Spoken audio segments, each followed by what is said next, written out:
जय भगवान जी मुतवाहन। जीवित पुत्री का व्रत, जितिया की व्रत करने वाली समस्त नारी शक्ति का भगवती महिमा चैनल पर स्वागत है। हिंदू धर्म में अनेक प्रकार के व्रत और उपवास किए जाते हैं, लेकिन जीवित पुत्री का व्रत जितिया का एक अलग स्थान है। सनातन धर्म को मानने वाली संतानवती माताएं अपने संतान की दीर्घायु के लिए जितिया का व्रत करती हैं। इस वर्ष 2023 में जीवित पुत्री का व्रत 6 अक्टूबर शुक्रवार को होगा, लेकिन इस व्रत की विधि पूरे 3 दिनों तक चलती है।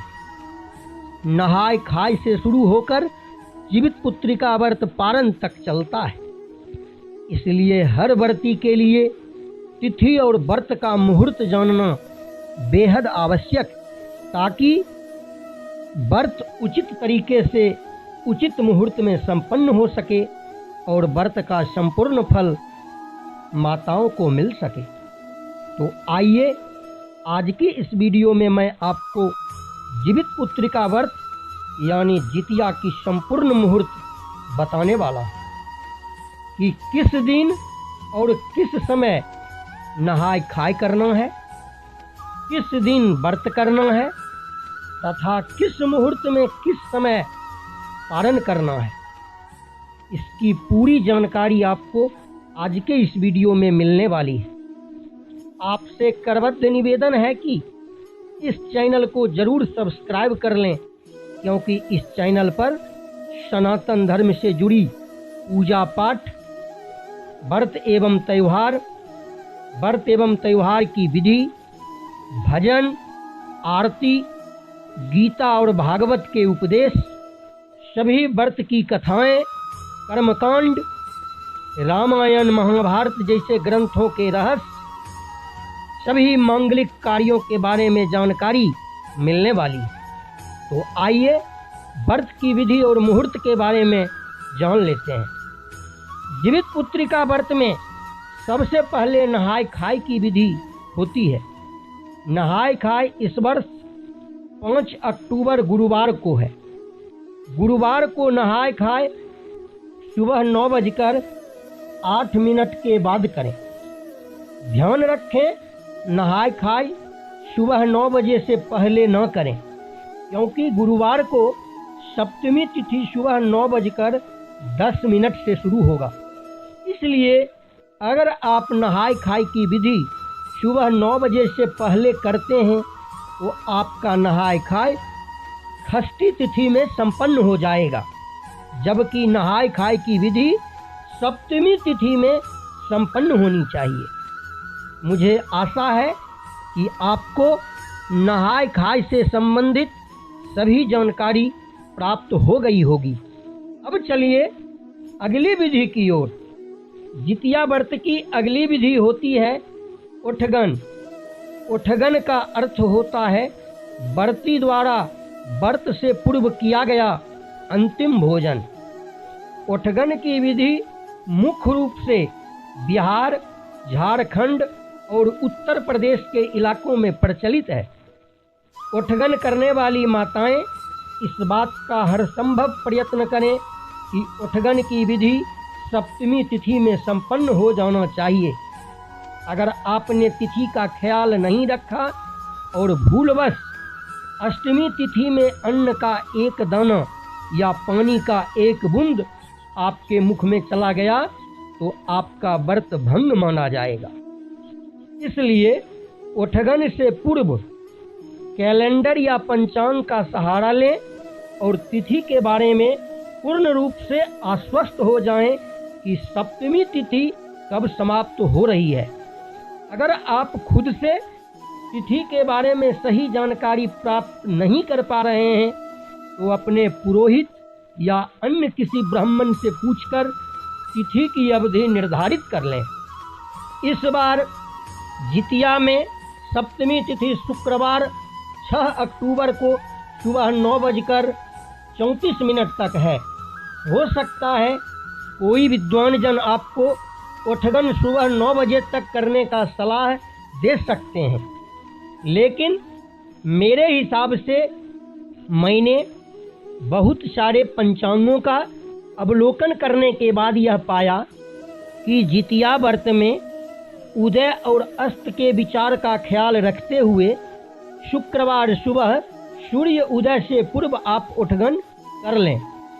इस प्रकार सूर्य उदय होते ही आपका व्रत आरंभ हो जाएगा। शुक्रवार के दिन और रात निराहार इस निर्जला व्रत का पालन करें। भगवान जी मुतवाहन और शक्ति स्वरूपा माँ दुर्गा का ध्यान करें। व्रत की अवधि में भगवान जी मुतवाहन और माता दुर्गा से अपने संतान के लिए दीर्घायु का आशीर्वाद मांगें और अपनी मनोकामना भी मांगें। व्रत की अवधि में जीवित पुत्रिका व्रत की कथा अवश्य सुने। जितनी बार हो सके उतनी बार सुने। कम से कम एक बार व्रत की कथा अवश्य सुने। कथा सुनने के लिए ब्राह्मण अगर उपलब्ध नहीं हो सके तो जीवित पुत्रिका व्रत की कथा का हिंदी में अनुवाद किया गया पुस्तक बाजार में उपलब्ध है। पुस्तक लेकर कथा पढ़ें और अपने परिवार में व्रत कर रही अन्य व्रती को कथा सुनाएं। अगर कथा सुनने का कोई उपाय ना हो तो इस चैनल पर भी जीवित पुत्रिका व्रत यानी जितिया व्रत की कथा उपलब्ध है। इस वीडियो के डिस्क्रिप्शन में कथा का लिंक दे दिया गया है। आप उस लिंक पर क्लिक करके संपूर्ण कथा सुन सकते हैं।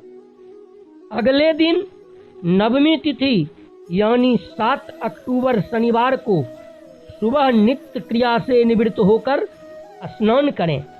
भगवान जी मुतवाहन का उसका प्रतिमा बनाएं और गोबर से चिल्ह और सियारिन का प्रतिमा बनाएं और उनकी पूजा करें। भगवान जी मुतवाहन का कुश का प्रतिमा का निर्माण अगर आप न कर पाएं तो बाजार से भगवान जी मुतवाहन का प्रतिमा या कैलेंडर खरीद कर लाएं और उनकी पूजा करें। साथ ही शक्ति स्वरूपा माँ दुर्गा की पूजा अवश्य करें। साथ ही अपने गृह कुलदेवता कुलदेवी का भी पूजन करें। पूजा के बाद ब्राह्मण को भोजन कराकर स्वयं पारण करें। अगर ब्राह्मण उपलब्ध न हो तो किसी गाय को भोजन का कुछ अंश भाग खिलाकर उसके बाद पारण करें। इस बार जितिया का पारण 7 अक्टूबर शनिवार को 10:32 के बाद करें। बहुत जगह पारण सुबह 8 बजे बताया गया है, लेकिन आप भूल कर भी पारण सुबह 8 बजे न करें, क्योंकि शनिवार को सुबह अष्टमी तिथि 10:32 तक है। इसलिए किसी भी परिस्थिति में जितिया का पारण सुबह 10:32 के बाद ही करें। 10:32 के बाद पारण करने से आपका पारण नवमी तिथि में होगा। इस प्रकार आपका व्रत संपूर्ण होगा और आपके द्वारा इस निर्जला व्रत की समस्त फल आपको प्राप्त होंगे। अगर व्रत से संबंधित या किसी पूजा पाठ कर्मकांड से संबंधित आपके मन में कोई सवाल हो तो आप कमेंट करके सवाल पूछ सकते हैं। यथासंभव आपके प्रश्नों के उत्तर दिए जाएंगे। तो मिलते हैं अगली वीडियो में किसी अन्य पूजा एवं व्रत की विधि के साथ। तब तक के लिए राधे राधे।